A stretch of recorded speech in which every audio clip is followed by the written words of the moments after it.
The last 2 digits for ఒక number, ఒక multiplication ఇచ్చాడు. నేను ప్రతి ఒక్క క్వశ్చన్ ని తెలుగులో కూడా ఎక్స్ప్లెయిన్ చేస్తాను. ఒక నంబర్ ఉంది 1315 52375 34945 1245. దీంట్లో ఏమో 4 డిజిట్లు, 5 డిజిట్లు, 5 డిజిట్లు, 4 డిజిట్లు. ఈ 4ని మల్టిప్లై చేస్తే మనకొచ్చే లాస్ట్ 2 డిజిట్స్ ఎంత? మనకొచ్చే లాస్ట్ 2 డిజిట్స్ ఎంత? ఇది వచ్చేసరికి ఈ పెద్ద నంబర్ నట మల్టిప్లై చేసి మనకు లాస్ట్ 2 డిజిట్స్ అడుగుతున్నాడు. లాస్ట్ 2 డిజిట్స్ అంటే ఎంత?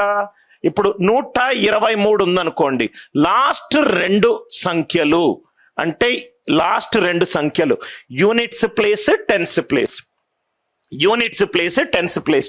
ఈ నంబర్ ని మల్టిప్లై చేయాలట. మల్టిప్లై చేసి లాస్ట్ 2 డిజిట్స్ కనుక్కోవాలి.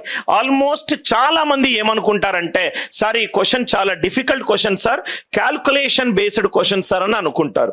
ఈ క్వశ్చన్ సాల్వ్ చేసే ముందు మనము ఫస్ట్ ఒక కాన్సెప్ట్ నేర్చుకుందాం. దయచేసి కాన్సెప్ట్ రాయండి.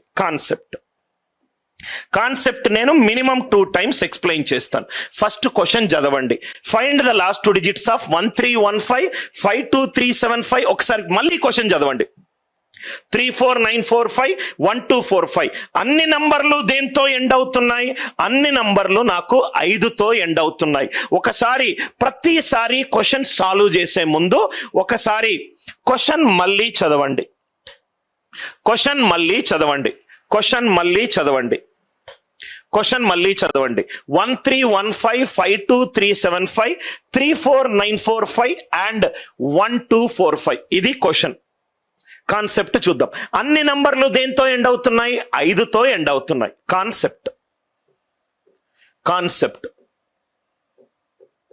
కాన్సెప్ట్స్ మల్టిపుల్ కాన్సెప్ట్స్ ఎక్స్ప్లెయిన్ చేస్తాను. సో దట్ ఈ ప్రాబ్లమే కాదు, ఎటువంటి ప్రాబ్లం ఈ మోడల్లో ఇచ్చినా మీరు చేయగలుగుతారు. కాన్సెప్ట్ 1 ఫస్ట్ థింగ్ అబ్జర్వ్ చేయండి. ఈ నంబర్లన్నీ దేంతో ఎండ్ అవుతున్నాయి కన్నా?